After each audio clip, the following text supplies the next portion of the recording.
1980లో Medak parliament నియోజకవర్గం నుంచి ప్రాతినిధ్యం వహించిన కీర్తిశేషులు శ్రీమతి ఇందిరాగాంధీ గారు 1984లో తుపాకీ తూటాలకు బలై రక్తాన్ని చిందించి నేలకు ఒరిగినప్పుడు మన తెలంగాణ ప్రాంతం నుంచే శ్రీమతి ఇందిరాగాంధీ గారు ఎంపీగా ఉన్నారు, ప్రధానమంత్రిగా ఉన్నారు.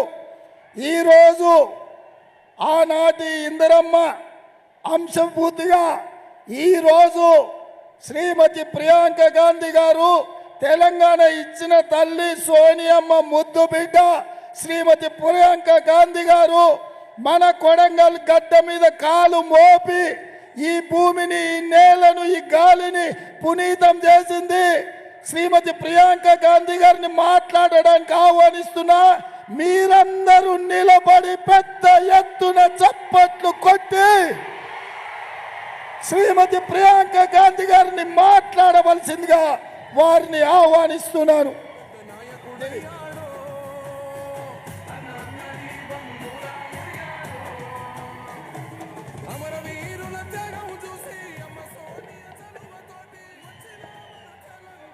ट्रांसलेटर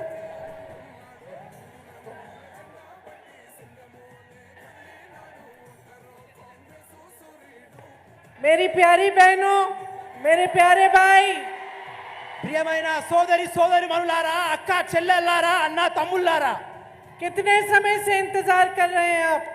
ఎంత సమయం నుండి మీరు నా గురించి వెయిట్ చేస్తున్నారు? 4 घंटे से 4 గంటల నుండా? मैं आपकी बहुत बहुत आभारी हूँ कि आप इतनी दूर से यहाँ मेरी बातों को सुनने आए हैं और ध्यान से मेरी बातों को सुनेंगे। इसके लिए बहुत बहुत धन्यवाद। మీకెంతో రుణపడి ఉన్నా. చాలా గంటల పాటు నా గురించి వెయిట్ చేసి నా మాటలు వినడానికి మీరు ఇంత దూర ప్రాంతాల నుంచి వచ్చినందుకు మీకు మనస్ఫూర్తిగా ధన్యవాదాలు తెలియజేస్తున్నాను. श्री रेवंत रेड्डी जी, శ్రీ రేవంత్ రెడ్డి గారు, श्री मानिकराव ठाकरे जी, श्री राम मोहन रेड्डी जी, श्री मनोहर रेड्डी जी, श्री तिरुपति रेड्डी जी, श्री एमडी यूसुफ जी, श्री देव मूलनायक जी, श्री एनएम प्रशांत जी, श्री विश्वनाथ जी, मंच पर उपस्थित सभी कांग्रेस के नेतागण, पदाधिकारी, कांग्रेस के सारे कार्यकर्ता, मेरी प्यारी बहनें, मेरे प्यारे भाई, इस सभा में आप सबका बहुत बहुत स्वागत। వేదిక మీద కూర్చున్నటువంటి నాయకులకు, వేదిక ముందు ఉన్నటువంటి నా అక్క చెల్లెళ్లకు, అన్నా తమ్ముళ్లకు అందరికీ ధన్యవాదాలు, నమస్కారము. जय बोलो तेलंगाना, జై బోలో తెలంగాణ, जय बोलो तेलंगाना, జై బోలో తెలంగాణ. महालक्ष्मी वेंकटेश्वर स्वामी की जय, వెంకటేశ్వర స్వామికి జై, श्री लक्ष्मा जी की जय, సమాకి रेणुका यल्लम्मा देवी जी की जय।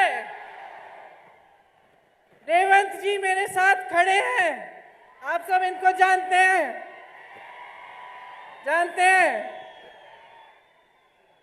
जब मैं पहली बार रेवंत जी से मिली तो मुझे बताया गया कि एक बहुत कर्मठ नेता है तेलंगाना के, उनसे मिलते हैं। तो जब मेरे पास आए और मेरे से बात की उन्होंने, तो मुझे एकदम पता चला कि उनके दिल में आपके लिए दर्द है। నేను మొదటిసారిగా రేవంత్ రెడ్డి గారితో ఉన్నప్పుడు, రేవంత్ రెడ్డి గారు నన్ను మొదటిసారి కలిసినప్పుడు వాటి మాటల్లో నాకు అర్థమైంది ఏంటంటే వారి మనసులో మీకు ఎంతో గొప్ప ప్రేమ ఉంది, ఎంతో ఆదరణ ఉంది మీ గురించి. उन्होंने मुझे अपने 20 साल के संघर्ष के बारे में बताया। जब से वो विद्यार्थी थे तब से वो लड़ते रहे और संघर्ष करते रहे। రేవంత్ రెడ్డి గారు నాకు వారి 20 సంవత్సరాల పోరాటం గురించి నాకు వివరించారు. విద్యార్థి దశ నుండి నేటి వరకు రాజకీయంగా వారు చేస్తున్న మీ గురించి, పోరాటం గురించి నాకు వివరించారు. और सबसे अच्छी बात मुझे ये लगी कि उन्होंने ये नहीं कहा कि मुझे ये बन रहा है, वो बनना है, ये पद चाहिए, वो पद चाहिए। उन्होंने मुझे कहा कि तेलंगाना के बदलाव के लिए, तेलंगाना के विकास के लिए वो काम करना चाहते हैं। నన్ను వారు కలిసినప్పుడు నాకు ఈ పదవి కావాలి, నాకు ఈ స్థానం కావాలి, నాకు ఈ కుర్చీ కావాలి అని నన్ను ఎప్పుడు అడగలేదు. వారు అడిగింది ఒక్కటే, నేను ఈ రాష్ట్రంలో మార్పు తేవడానికి పని చేయాలనుకుంటున్నాను, నాకు అవకాశం ఇవ్వమని అడిగారు. तो आज चुनाव का लगभग आखिरी दिन है, कल आखिरी दिन है, चुनाव खत्म होने वाला है, प्रचार खत्म होने वाला है। कुछ दिनों में आप सब अपना वोट डालने जाएंगे। మీ అందరికీ తెలుసు, రేపటితో ఈ ఎన్నికల ప్రచారం ముగియబోతుంది. ఎన్నికల సమయం దగ్గరలో వచ్చేసింది. రేమో మాపో మీరందరూ మీ ఓటును వేసే అవకాశం మీ అందరికీ వచ్చింది. किसको वोट दोगे? ఎవరికి ఓటు వేస్తారు?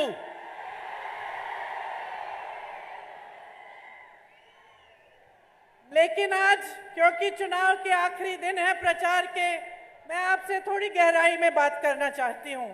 मैं आपसे कहना चाहती हूँ कि कौन से सवाल आपको पूछने चाहिए कि कुछ दिनों में चुनाव आ रहा है, तो अंदर आपको क्या महसूस हो रहा है, क्या क्या आप चाहते हैं, क्या क्या उम्मीदें हैं सरकार से और राजनीतिक दलों से। కాబట్టి ఇంకో 2-3 రోజుల్లో మీరందరూ మీ అమూల్యమైన ఓటు హక్కును వినియోగించుకునే అవకాశం వచ్చింది. కాబట్టి కొన్ని విషయాలు నేను సంక్షిప్తంగా మీతో వివరించాలనుకున్నాను. రాజకీయ నీతి ఏంటి, రాజకీయ నాయకుల ఆలోచనలు ఏంటి, రాజకీయ వ్యవస్థ స్థితిగతులు ఏంటి, మీ అందరితో నేను ఒకసారి మాట్లాడాలనుకుంటున్నాను. देखो, ये प्रदेश आपने बनाया है, ఈ రాష్ట్రాన్ని మీరు ఏర్పరిచిన రాష్ట్రం ఇది. आपका आंदोलन था, यहाँ के नौजवानों का, किसानों का, मजदूरों का, बहनों का आपका आंदोलन था जिसने ये प्रदेश बनाया। ఈ రాష్ట్రాన్ని ఏర్పరిచింది మీరు. ఈ రాష్ట్రంలో మీ ఉద్యమకారులు, మీ నాయకులు, మీ విద్యార్థులు, ఈ మహిళలు, వీరు మీ అందరి పోరాటం వల్లనే ఈ రాష్ట్రం అనేది ఏర్పడింది. आपने अपने अधिकार मांगे, अपनी आवाज उठाई और आपकी आवाज को सुना। कांग्रेस पार्टी ने, उस समय सोनिया गांधी जी मेरी माता जी थी, उन्होंने आपकी आवाज को सुना। మీరు మీ ఆలోచనలు వెళ్ళబుచ్చారు, మీ హక్కులను అడిగారు, ఉద్యమాలు చేశారు, ప్రాణాలను అర్పించారు. మీ త్యాగాలను గ్రహించిన మా తల్లి సోనియా గాంధీ గారు మీకోసమే ఈ రాష్ట్రాన్ని ఏర్పరిచారు. आपके संघर्ष को समझा और आपकी परेशानियों को समझा। మీ బాధలను ఆలోచించారు, మీ అవసరాలను తెలుసుకున్నారు.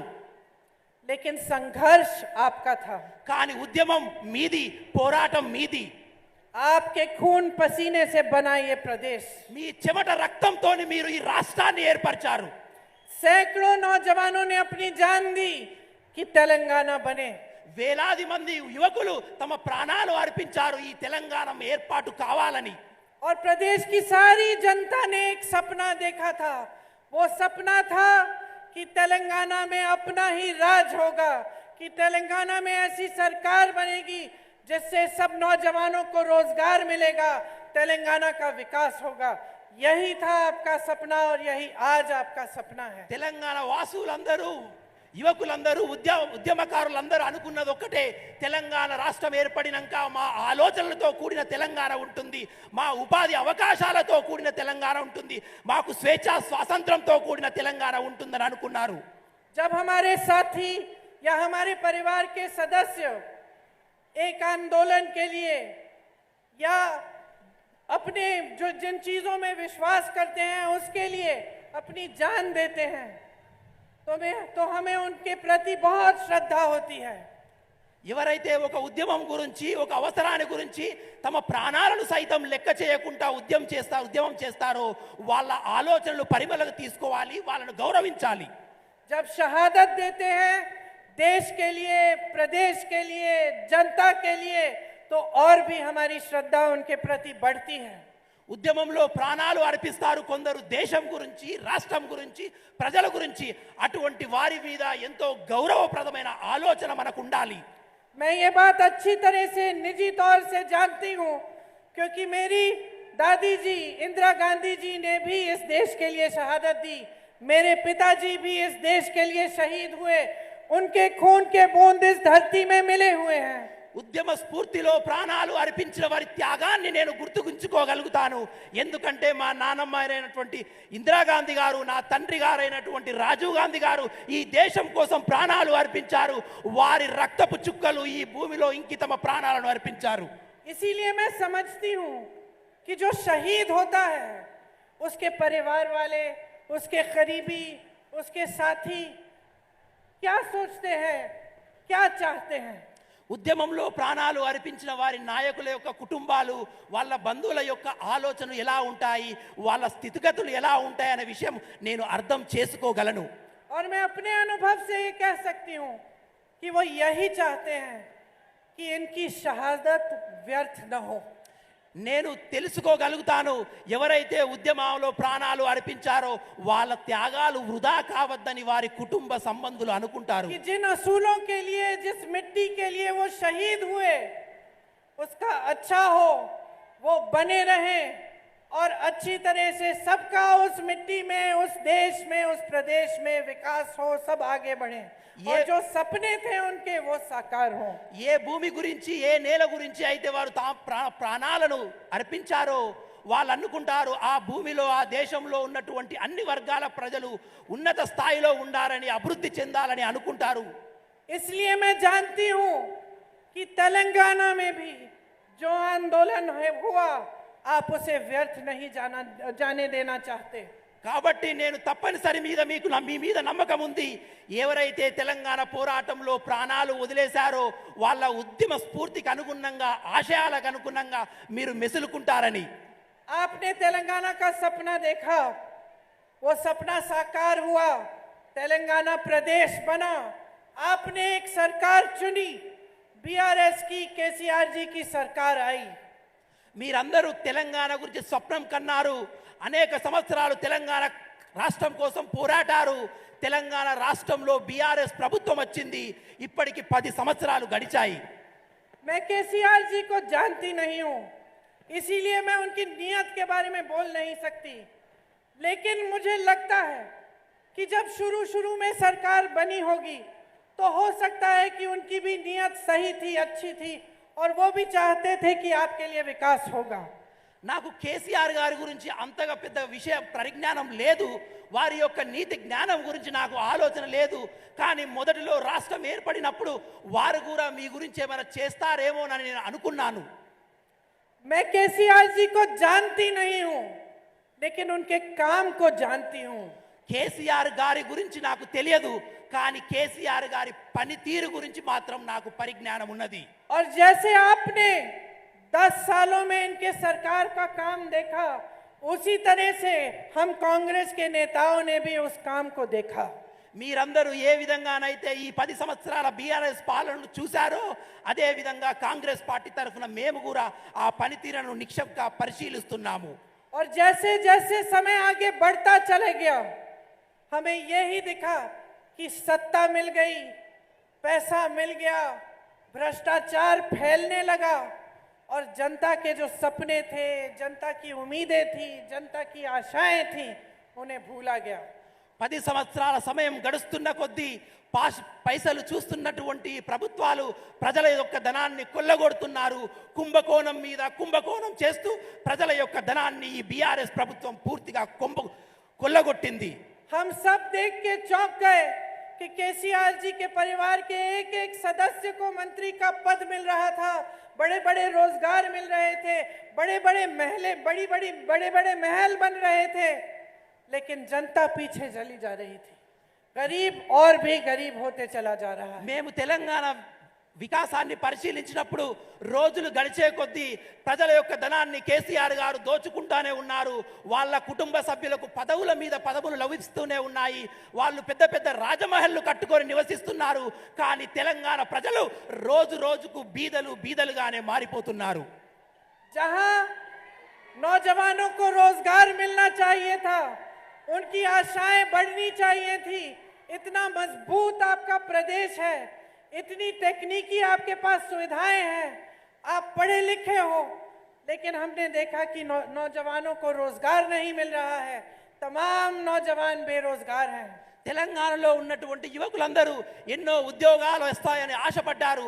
కానీ రోజులు గడిచే కొద్దీ ఏ ఒక్క యువకునికి కూడా ఎటువంటి ఉద్యోగం రాలేదు. బీదలు ఇంకా బీదలే, నిరుద్యోగులు ఇంకా నిరుద్యోగులుగానే మారిపోతున్నారు ఈ తెలంగాణలో. यहाँ के किसान परेशानियों से लदे हुए महंगाई का सामना करने की कोशिश कर रहे हैं, खेती से कमा नहीं पा रहे हैं, सही दाम नहीं मिलता फसल का, सहायता नहीं मिलती, सरकार की कर्ज में डूब रहे, आत्महत्या करने लगे। ఇక్కడ ఉన్నటువంటి తెలంగాణ రైతులు రోజు రోజుకు అప్పుల ఊబిలో మునిగిపోతున్నారు. వాళ్ళ జీవితాల్లో ఆత్మహత్యలు పెరిగిపోతున్నాయి. వాళ్ళు కొనదలుచుకున్న వ్యవసాయ పనిముట్లు రోజు రోజుకు పిరమైపోతుంది. వ్యవసాయ కూలీలకు కూడా ఎటువంటి తెలంగాణ రాష్ట్రంలో ఆదరణ నోచుకోలేదు. 5 सालों में चुनाव आया, चुनाव के पहले कुछ ऐसी स्कीम ले आए जिससे फिर से वोट पा गए और फिर से इनकी सरकार बनी। 5 సంవత్సరాల తర్వాత మళ్ళొకసారి ఎన్నికలు వచ్చినాయి. యథావిధిగా ఎన్నికలకు పోయారు. మోసపూర వాగ్దానాలతో గెలిచి మళ్ళా ప్రభుత్వాన్ని ఏర్పాటు చేశారు. अब 10 साल बीत चुके हैं। मेरे भाइयों मेरी बहनों, मुझे बताओ, आपको रोजगार दिया केसीआर जी ने? అక్క చెల్లెల్లారా, 10 సంవత్సరాలు గడిచిపోయింది. ఒక్కసారి నాకు చెప్పండి, ఈ తెలంగాణ రాష్ట్రంలో మీకేమైనా ఉద్యోగాలు వచ్చాయా? मेरे किसान भाइयों, आपकी सहायता की, आपके कर्ज माफ किए, आपको सही दाम दिया। రైతు సోదరులారా, నాకు ఒక్క విషయం చెప్పండి, ఈ తెలంగాణ రాష్ట్రంలో మీకు అభివృద్ధి జరిగిందా? మీ అప్పులు తీర్చాయా? ప్రభుత్వం నుంచి మీకేమైనా తోడ్పాటు జరిగిందా? मेरी बहनों, देश में इतनी महंगाई है, बढ़ती चली जा रही है। कांग्रेस की सरकारों ने अपने प्रदेशों में महंगाई के राहत के कैंप लगाए। क्या आपको केसीआर जी ने महंगाई से राहत दी? అక్క చెల్లెల్లారా, నాకు ఒక విషయం చెప్పండి, తెలంగాణ రాష్ట్రంలో రోజు రోజుకు ధరలు పెరిగిపోతున్నాయి. ఎక్కడైతే కాంగ్రెస్ ప్రభుత్వం ఉందో అక్కడ ధరలు తగ్గించే ప్రయత్నం కాంగ్రెస్ పార్టీ చేస్తుంది. ఇక్కడ టిఆర్ఎస్ ఏమైనటువంటి ప్రయత్నం మీకోసం చేసిందా? आप पे जो अत्याचार हो रहे हैं रोज रोज उनको रोका? మీ మీద జరుగుతున్నటువంటి అఘాయిత్యాల పట్ల, అత్యాచారాల పట్ల ఏమైనా నిర్మూలన కార్యక్రమాలు ఈ ప్రభుత్వాలు తీసుకున్నాయా? मेरे दलित और आदिवासी भाई बहनों, आपके लिए क्या किया केसीआर जी ने? कुछ किया? आपको पट्टे दिए, आपकी सहायता की, आपको आगे बढ़ाया? నా దళిత ఆదివాస సోదరులకు నేను అడుగుతున్నాను, ఈ తెలంగాణ రాష్ట్రంలో కేసీఆర్ ప్రభుత్వం ద్వారా మీకేమైనా ఉపాధి అవకాశాలు దొరికాయా? మీరేమైనా పురోగతించారా? మీకేమైనా భూములు లభించాయా? तो क्या मिला तेलंगाना की जनता को? తెలంగాణ टीआरएस के 10 साल के राज में आपको क्या मिला? ఈ 10 సంవత్సరాల తెలంగాణ పాలనలో, తెలంగాణ రాష్ట్ర పాలనలో, ప్రభుత్వ పాలనలో ఈ తెలంగాణ ప్రజలకు ఏమి లభించింది అని నేను అడుగుతున్నాను. आपको भ्रष्टाचार मिला हर स्तर पर। एक भी ऐसा प्रोजेक्ट नहीं है तेलंगाना में जो पूरा हुआ है, और एक भी ऐसा प्रोजेक्ट नहीं है जिसमें से सारे पैसे इन्होंने खींचे और अपने मित्रों को, अपने परिवार को, अपने पूरी पार्टी को सींचा। ఈ తెలంగాణ రాష్ట్రంలో ఇప్పటికీ ఒక్క ప్రాజెక్టు కూడా లేదు. ఒక ప్రజా ఉపయోగమైన ప్రాజెక్టు ఒక్కటి కూడా కట్టలేదు. కట్టిన ప్రాజెక్టులన్నీ ధనాన్ని దోచుకొని తన కుటుంబ సభ్యులకు అప్పనంగా ప్రజల డబ్బును అప్పచెప్పే ప్రయత్నం మాత్రమే ఈ కేసీఆర్ గారు చేశారు. आपको छोटे से छोटे काम के लिए कमीशन देना पड़ता है। कहाँ जाता है वो कमीशन? మీకు చిన్న పని చేసుకోవాలన్నా మీ జేబుల నుండి ప్రభుత్వ అధికారులకు, ప్రభుత్వానికి కమిషన్లు ఇవ్వవలసి ఉంటుంది. ఆ కమిషన్లన్నీ ఎక్కడికి పోతాయి? ये बीआरएस इतनी अमीर पार्टी है, इनके सारे नेताओं के बड़े बड़े महल हैं, खूब पैसे हैं। अब चुनाव है, पोल मैनेजमेंट में खर्चा होगा इनका, आप खुद देखेंगे। मैं आपसे पूछना चाहती हूँ, ये पैसे इनके पास कहाँ से आए?